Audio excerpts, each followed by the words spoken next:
My name is Caleb Lawson. I'm 34 years old and 6 days after surgery. My sister called to say she was dropping off her 3 kids at my place because, quote, you're not doing anything anyway. She was flying to Tokyo for the Harry Potter Museum, while I still slept sitting up, a pillow strapped to my abdomen like body armor. I locked my front door twice out of habit, the sound echoing through the quiet. Outside, Christmas lights flickered warm across the street. Inside, I decided this year's holiday wouldn't be merry. It would be honest. But what they didn't know was that I'd been keeping records. Before I continue, tell me where you're watching from, and hit like and subscribe if you've ever been betrayed by family. The day my sister called, I was 6 days out from laparoscopic surgery. Quick recovery, the doctor said, like healing was just another checkbox. But recovery was slow. Every breath reminded me there was still metal inside me. Something mended but not quite right. That morning, my apartment was the quiet kind of clean. A half mug of black coffee cooling beside my notebook, the blinds half open to winter light. I had orders. No lifting. No stress. No stairs. I was trying to learn what rest even meant. Then the phone lit up. Tessa. She didn't start with hello. I'm dropping the kids off. All 3. You're not doing anything anyway. Her voice came through sharp, like a drawer slamming. I said, you can't just. I can. She cut me off. Flights tonight. Tokyo. Caleb. Harry Potter Museum. Once in a lifetime. For her, once in a lifetime meant someone else would pick up the slack. I stared at the TV, where some baking contestant cried over burnt meringue. I didn't even like the show, but it was noise, and noise felt safer than the quiet that followed her words. When I didn't answer fast enough, she laughed. That easy, bright laugh like this was all funny. Don't be dramatic. They love you. Screen time. Nuggets. Bedtime at 8. You'll be fine. I just had surgery, Tess. You're a cop. Not glass. They'll behave. She hung up before I could say no. Minutes later, my phone buzzed with a text. Dropping them at 4. I told the school you're picking up. You're welcome. Then another. Keys are still with you from last time, right? Don't forget to clean the humidifier. You always let it get gross. I put the phone face down. The clock over the TV ticked like it was mocking me. Mom texted next. Your sister needs this. Be supportive. Dad added a thumbs up emoji. That's how it always when her choices became my obligations. Dressed up as family values. I pressed the pillow tighter against my stomach and realized I was sweating. Not from pain, but from that familiar, helpless anger. The thing about families like ours is that roles get assigned early. When we were kids, Mom called me the reliable one. It sounded like a compliment until I grew up and realized it meant the one who cleans up. Tessa was sunshine. Loud, impulsive, beautiful, in a way that made adults forgive her faster. Eli, the youngest, learned to keep quiet. He'd sit between us at dinner like a human buffer, eyes on his mashed potatoes. Our parents loved in moods, not methods. When money was good, Dad bought gadgets and Mom baked pies. When money was tight, they yelled softly and hugged louder, as if volume control made chaos sound like love. Tessa figured out early that emotions were currency. Cry, pout, charm, and debts got erased. Me? I built systems. I labeled boxes. I made order out of noise. I joined the Cedar Falls Police Department at 22 because the job had rules, procedures, forms, things that couldn't guilt you. At home, rules been around Tessa. When she got pregnant at 24, it wasn't the end of the world. It was just another story the family rewrote. She's fragile, Mom said. She needs support. Translation: Caleb will fix it. I took overtime shifts, bought diapers at midnight, learned which brand of formula clumped less. When the father disappeared, Mom said, you're her anchor. An anchor sounds noble until you realize it just keeps someone else from drifting while you drown slowly. Over the years, help became default. 2018 Tessa was short on rent. I wired the money. 2019 same story. She promised tax refund payback. It never came. 2020 the pandemic hit. She said the apartment was too small for the kids. I paid the deposit for a bigger one, lease under her name. But somehow my number ended up as the landlord's emergency contact. I didn't know it then, but that would matter later. 2021 Christmas. She wanted magic. I bought the red ribbon bike. Watched Jace wobble down the hallway. Felt stupidly proud. When I tried to set boundaries, she'd tilt her head like I was speaking a foreign language. Don't make everything about money, Caleb. It's creepy. Mom would whisper, she's a single mother, honey. Don't be hard on her. Dad would shrug. You can afford it. Every small yes carved another inch out of me. The first time I wrote everything down, it wasn't revenge. It was survival. One night in 2022, I sat at my kitchen table with a spreadsheet open. Column A, date. Column B, description. Column C, amount. Column D, promise. Column E, status. I filled 20 rows before midnight. Most of column E said TBD. A few had jokes she'd typed into my laptop once. LOL. Someday. You're welcome. That file became my sanity. Every time I felt guilty for saying no, I opened it and reminded myself I wasn't imagining the drain. Then came the smaller betrayals. The after-school account that mysteriously added me as authorized payer. The Amazon stroller charged to my card with a caption, number blessed. The Venmo that never arrived. I told myself to pick my battles. But the truth is, I picked none. Until the surgery. That operation was supposed to fix something simple, hernia repair, they said. Easy in, easy out. But lying in a hospital gown under white lights, I realized how many things in my life were easy only for other people. The nurse told me to list an emergency contact. My mouth opened automatically to say, Tessa, then closed again. I wrote none. 6 days later, she called. And the old pattern tried to start again. But that time, something inside me clicked, not the stitches, something deeper. A quiet certainty that I was done being drafted into other people's emergencies. Still, I picked up her kids at 3:15, because saying no after years of yes doesn't happen overnight. When the school receptionist smiled and said, thanks for being listed as guardian, I didn't argue. I just noted the date and time. The boys yelled, Uncle Caleb. Ruby clutched a half-eaten candy cane. Owen asked if dinosaurs could drown, and Jace wheezed until I found his inhaler. At home, they exploded through my clean apartment like a storm. Shoes everywhere, cartoons at max volume, and despite the chaos, I felt something strange. Peace. Not because I wanted them there, but because I finally knew what the end of a pattern felt like. That night, when the kids were asleep, I opened my laptop. New document. Title, Christmas Plan. Subtitle, Clarity, not conflict. I typed the first line. I will not be an emergency plan announced after the emergency starts. Then another. I will not fund magic. And one more. I will not be shamed for saying what things cost. The words didn't feel harsh. They felt clean. Like the first real breath after years of secondhand air. Healer's orders said no stress, but I slept that night without dreaming. I didn't know it back then. But that calm wasn't the end of something. It was the beginning of the reckoning. I grew up believing order could save you. Not love. Not luck. Order. If you lined up your pencils, tightened the screws, labeled the boxes, life would behave. But families don't behave. They improvise. There was a winter when the furnace coughed itself to death. I was 15, elbows deep in Dad's toolbox, pretending I knew what I was doing because he was at work and Mom was shivering with a blanket around Tessa. The house smelled like cold metal and cinnamon from a candle that did nothing but lie. I followed a photocopied manual with greasy fingerprints that weren't mine and got the pilot light blinking. Tessa cheered like I'd hit a home run. 10 minutes later, she borrowed my jacket because hers was scratchy, and I watched her run down the street to her friend's house. I stayed home and listened for the furnace like it was an infant that might stop breathing. That was the shape of it. I repaired. She celebrated. After I joined the department, the difference got louder. The job gave me timestamps and body cams and reports that lived forever. When people lied, the file didn't. At home, lies were softer. They sounded like Mom's voice saying be generous, or Dad's shrug saying later, or Tessa's laugh saying don't be dramatic. Those weren't untruths, exactly. They were solvents. They erased edges. The first time I held Jace, he was all lungs and fists, angry at a world that had arrived too bright. Tessa cried from exhaustion and triumph in equal measure. Mom put a hand on my shoulder and said, "You're good at this." I thought she meant the baby.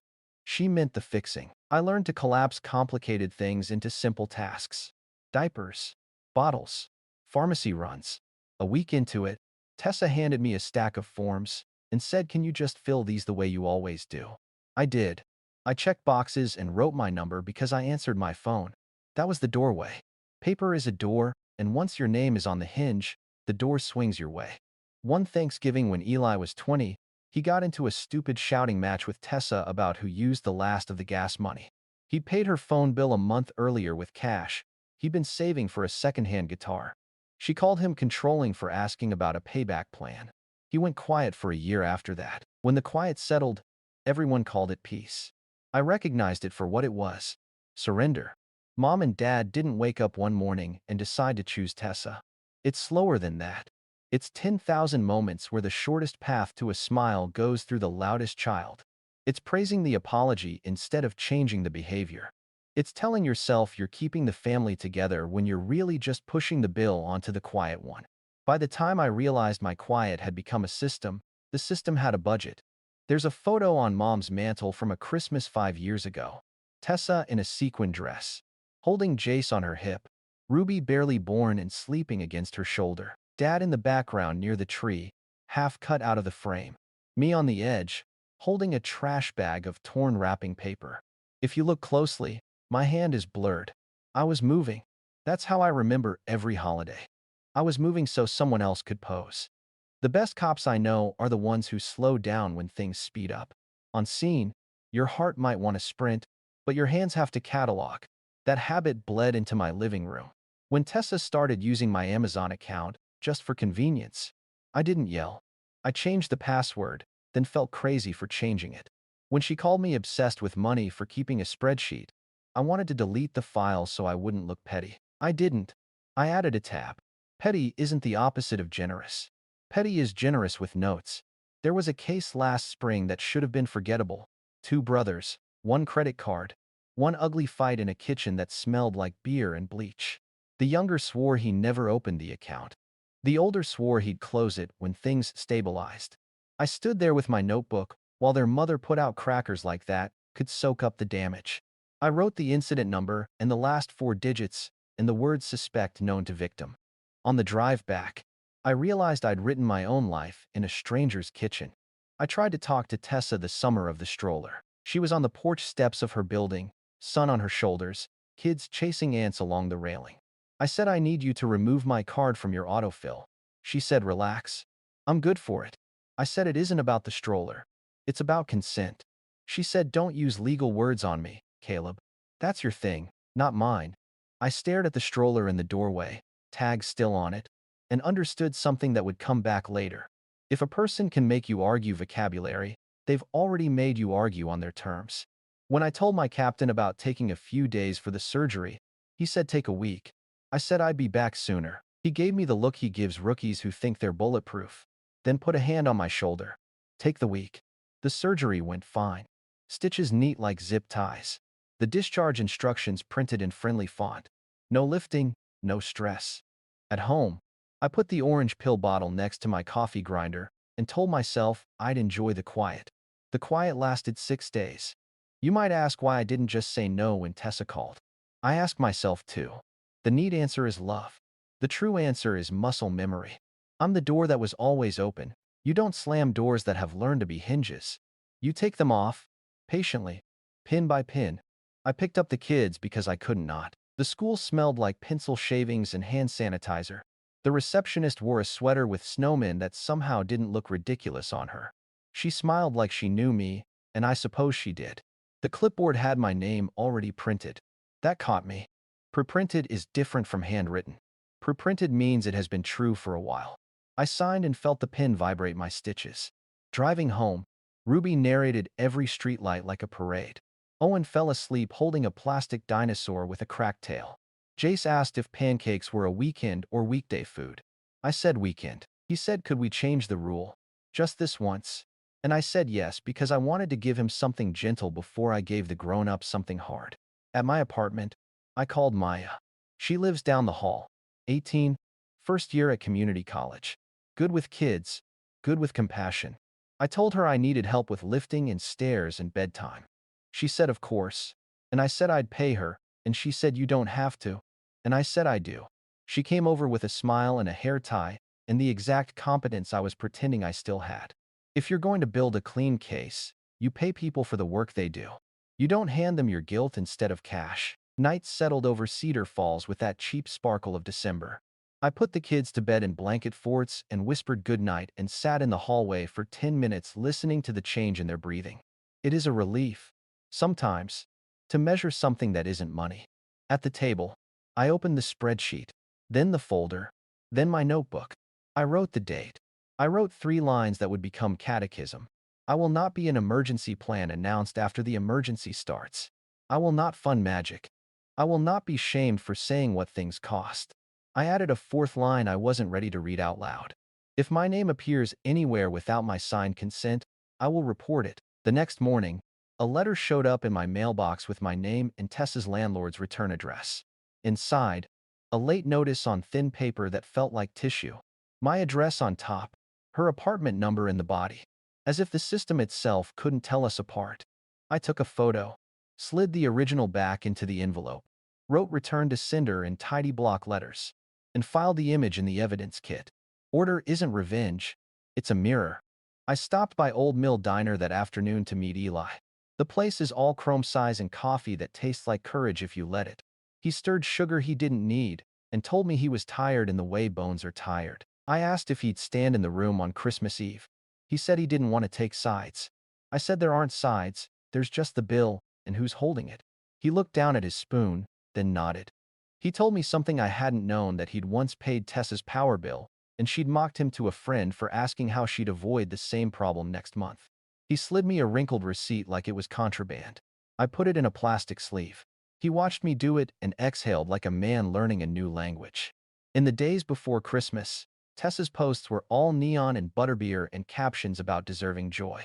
I didn't argue with the word deserve. Everyone deserves joy. The disagreement is about whose pocket pays for it. When she texted the night she landed, asking me to pick her up from the airport, I said no. She sent eye rolls. I sent nothing. On the 23rd, I walked the living room and rehearsed the order of documents the way I rehearse reconstructing a crash. Money first, because everyone recognizes numbers. Then authority, because everyone abuses it when it's invisible. Then violation, because people deny it unless the log shows a name and time. Then social proof, because even the stubborn believe what an audience believes. Then terms, so there's a way forward that isn't screaming. I placed everything in the folder, spine creaking like a door that finally understands its job isn't to open for everyone. It's to close when it must. I slept early and dreamed of nothing. In the morning, I woke to winter light and a silence that didn't feel like surrender. It felt like a pause before a sentence that would finally be finished. I buttoned a clean shirt, pressed my palm to the place that still ached, and looked at the 4 lines again. They weren't threats. They were the first honest definition of family I'd ever written. Then I picked up the folder and the bag with the kids' gifts and drove to my parents' house where the lights were always straight and the truth had always been crooked. The road was clear and the air was knife cold. Somewhere between the stop sign and the driveway, I understood the simplest thing. Love without limits wasn't love at all. It was dead. And I was done paying interest. The week before Christmas felt like a movie stuck on repeat. Same quiet apartment.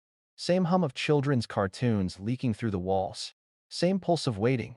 Every morning I woke to the sound of small feet, the smell of syrup, and the memory that I was supposed to be healing. But healing doesn't happen in a house where responsibility keeps knocking.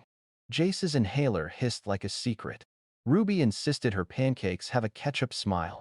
Owen, the toddler, treated my leg as a jungle gym.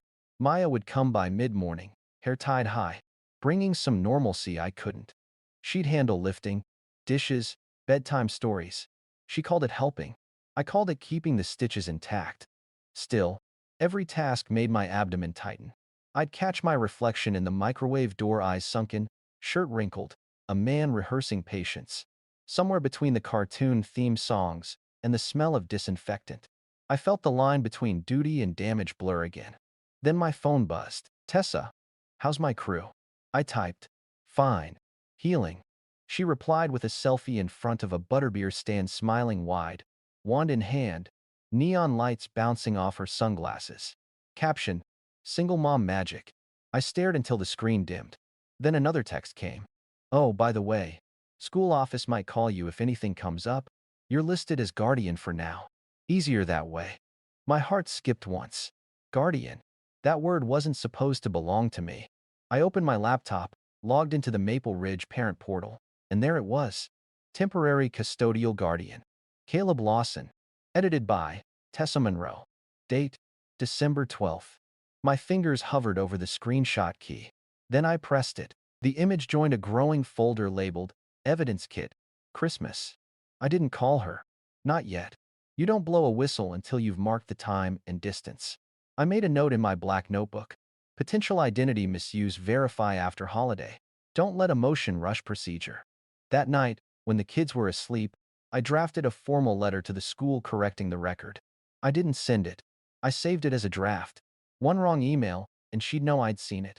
I wanted her unguarded. 2 days later, another envelope showed up in my mailbox. Same handwriting. Return address: Mr. Delgado, landlord. Inside, notice of late payment. Unit 2B, tenant Tessa Monroe. Co-responsible party, Caleb Lawson. My pulse thudded in my throat. Co-responsible. I wasn't on that lease. But somewhere in some system, my name sat beside hers like a ghost signature I'd never given. I snapped a photo of the letter, returned it to sender, then placed the photo inside a plastic sleeve. One more exhibit for Christmas Eve. The folder was getting heavier. I texted Mom. Me. Did Tessa give out my address for her landlord stuff? Mom. Don't start. She's under stress. Me. That's not what I asked. Mom. Families share addresses all the time. Don't make it a scene. That was her way of saying, keep cleaning, don't complain. That evening, Eli stopped by. He stood in the doorway, still in his warehouse jacket, hands shoved deep in his pockets. Brought coffee, he said, passing me a cup. We stood in the kitchen, steam between us. She's posting like she's on vacation, he muttered. She is, I said. You're not gonna say something? Not until I can prove everything. He studied me. You sound like you're writing a report. I am. He nodded. Slow. Then laughed once, hollow. You always did paperwork better than people. When he left, the apartment felt heavier than before. Later that night, the kids fought over tablet time. Ruby threw a pillow. Owen cried. Jace coughed until I had to press his inhaler again. I closed my eyes and counted backwards from 10, the way my therapist once told me back when I still went to appointments. When I opened them, I was staring at the folder on the table. I thought about how many times I'd cleaned up like this, not just toys, but messes grown-ups left behind. I told myself, not this Christmas.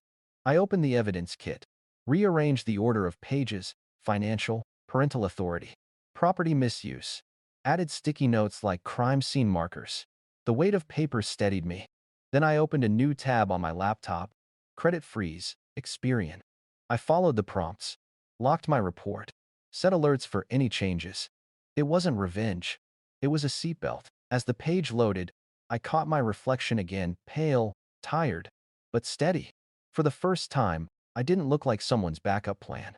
I looked like someone building a case. At 11:42 p.m., Tessa texted again. Need a favor. Rent due the 28th. Can you spot me till tax season? I didn't reply. A minute later, you make way more than me. Don't be weird. Another minute. It's Christmas, Caleb. I typed 3 words. Not this time. Then I turned the phone face down. The silence that followed wasn't empty. It was earned. The next morning, snow had started to fall, thin, uncertain flakes swirling in gray light. The kind of snow that doesn't stick, just hovers long enough to tease you. Ruby pressed her nose to the window. It's trying, she whispered. I smiled. Yeah, it's trying. That was what this week felt like, everything trying to change, but not yet landing. Maya arrived at 9 sharp, her scarf still dusted with frost. She carried coffee for me and chocolate milk for the kids. She was the only one who treated my recovery instructions like law. You're not lifting anything heavier than guilt, she said, stacking dishes before I could argue. While she read stories to Ruby and Owen, I sat at the kitchen table, scrolling through my phone. Tessa had posted again. A carousel of photos: Tokyo skyline, butterbeer foam mustache, captions about reclaiming joy. One image stopped me, her standing with a man I didn't recognize. Hand on his shoulder, both grinning. The caption: solo travel doesn't mean alone. My thumb froze mid-scroll. I felt the pulse of old instinct, the urge to protect, to call, to warn. But that was the trap, wasn't it? I didn't comment. I didn't even screenshot it. Some truths don't need evidence. They just confirm the rest of the file. Instead, I wrote in my notebook, pattern sustained. No change in behavior. At lunch, Mom called. I heard you're still upset with your sister, she said, her tone already accusing. Upset? No. Just awake. Caleb, you can't hold grudges during the holidays. I'm not holding one. I'm putting one down. She sighed. A long exhale through the phone. You don't understand how hard it is for her. I understand exactly how hard it is for everyone else because of her. A pause. Then softer. You sound just like your father when he's tired. Then maybe you should let him sleep too. I hung up before the guilt could start its usual crawl. That night, Eli called from his car. I could hear the hum of the highway behind him. You still planning to drop the hammer on Christmas? He asked. I'm not dropping anything, I said. I'm reading aloud. He gave a short laugh. You always did know how to ruin a party. I'm not ruining it. I'm ending it properly. I'll be there, he said after a moment. But don't expect applause. I don't want applause, I said. Just witnesses. He didn't answer. The line filled with the low rumble of his tires. Then, she's gonna hate you for this. She already does, I said. 2 days before Christmas, a knock hit my door. Not the polite kind, the kind that assumes entry. I opened it to find Mr. Delgado, Tessa's landlord, holding an envelope. Sorry to bother you, Mr. Lawson, he said, removing his cap. Mail system must have mixed your addresses again. He handed over another late notice. His expression said he knew it wasn't the mail. You're a good brother, he added. Wish more tenants had family like you. I forced a smile. She's lucky, I said. He nodded and walked back down the hall. Inside, I leaned against the door until my ribs hurt. I could feel the weight of every form with my name on it, accidental or not, pressing down. I slipped the notice into the folder, marked it Exhibit D, and added a note. Witness, Delgado, 12/22. That evening, Maya found me at the table, sorting papers like a man building a dam out of receipts. She leaned on the counter. You ever just let it burn? Burning makes a mess. This needs cleanup. She studied me for a second. You talk like you're filing reports on your own life. I am, I said. She smiled faintly. Hope you plan to close the case. When she left, I stared at the folder again. I'd thought it would make me feel safe. Instead, it just made me feel heavy, like I was carrying proof that no one else wanted. But I knew what to do with it. Procedure was comfort. Procedure was armor. On Christmas Eve morning, Tessa texted. Landing tonight? Can you pick us up? I'm dead. I typed. No. Get a ride. See you tomorrow at Mom's. 3 dots blinked, then vanished. Then 3 eye roll emojis. I poured black coffee. Watched the snow outside finally start to stick. Every flake hit the ground like punctuation. Period. Period. Period. I packed the folder into a canvas tote with the kids' gifts, books, socks, a dinosaur toy that roared so softly it wouldn't ruin anyone's evening. Then I checked the folder again. Bank transfers, aftercare log, Amazon order, landlord letter, texts, and one new sheet, my 4 rules, typed, printed, centered. At the bottom, in small font, one more line I hadn't read aloud to anyone yet. I will not be made the villain for telling the truth. I slid that line in last, just before the zipper. Then I locked the apartment, double-turned, and whispered to myself, time to make it official. The drive to my parents' house was long enough for doubt to try its tricks. What if she cries? What if Mom turns on you? What if it ruins Christmas forever? But then I remembered something my captain once told me. Truth doesn't ruin things. It reveals what was already broken. By the time I parked, the snow had thickened. The house glowed with white lights wrapped too tight, the lawn inflatable Santa waving like a hostage. Through the window, I saw movement, shadows, laughter, a hand lifting a glass. I sat in the car, watching my breath fog the windshield. For the first time in years, I wasn't late to a crisis. I was early to an ending. I took the folder from the passenger seat, felt its weight, and smiled, not from joy, but from certainty. Whatever happened next, it would finally have consequences. The door to my parents' house opened before I even knocked. Warm air, cinnamon, and the faint buzz of two mini conversations spilled into the cold. Mom Linda was the first thing I saw. Her sweater sparkled, velvet red, a little too festive. "There he is," she said, voice sugary. "Our hero. Did the little monsters wear you out?" I smiled thinly. "They're fine. Where's Tessa?" "In the living room," she said, lowering her voice. "Go easy, okay? She's jet-lagged." Jet-lagged. From a trip she couldn't afford, that I hadn't agreed to sponsor. Dad sat in his recliner, half watching the football game, half pretending he didn't notice the tension waiting at the door. Eli leaned against the wall, paper plate in hand, eyes sharp and tired. Tessa was on the couch, legs crossed, hair freshly blown out, nails perfect. The kind of perfection you buy when the bills are overdue. She looked up and smiled. "Hey, stranger. You look better. See? Rest was good for you." I didn't answer. I just set the tote bag by the tree gifts for the kids and placed the folder on the coffee table. Mom hovered. "Let's not talk shop, honey. It's Christmas Eve." "This is shop," I said quietly. Tessa laughed. "Oh, God. You're not doing your cop voice, are you?" Eli's head snapped up. "Maybe let him finish, Tess." She rolled her eyes, leaned back. "Fine. Go ahead, Officer Grinch." I opened the folder. Paper slid against paper, like the click of a lock. First page. A printout of bank transfers. Dates. Notes. Highlighted in yellow. I placed it in front of her. Rent. February. Rent again. March. Daycare in May. The security deposit. You said you'd repay after tax season. She blinked, scanning the paper like it was in another language. "Why are you keeping tabs on your own family?" "Because no one else was." I slid another sheet forward. Aftercare portal. Edited by Tessa Monroe. Added temporary custodial guardian. Caleb Lawson. "That's identity misuse, Tess." "Everyone does that," she snapped. "It's just a form." "It's a contract," I said. My voice didn't rise, but the room tilted toward me. Mom's voice cut in. "Caleb, please. We don't need drama." "Drama?" I turned to her. "Drama is pretending this is normal." Dad shifted in his chair, clearing his throat. "Son, it's Christmas. It's accountability," I said. I laid down the Amazon order $400 stroller, tagged, number blessed. Tessa gave a sharp laugh. "You're seriously bringing up a stroller?" "I'm bringing up the principal. Unauthorized charges.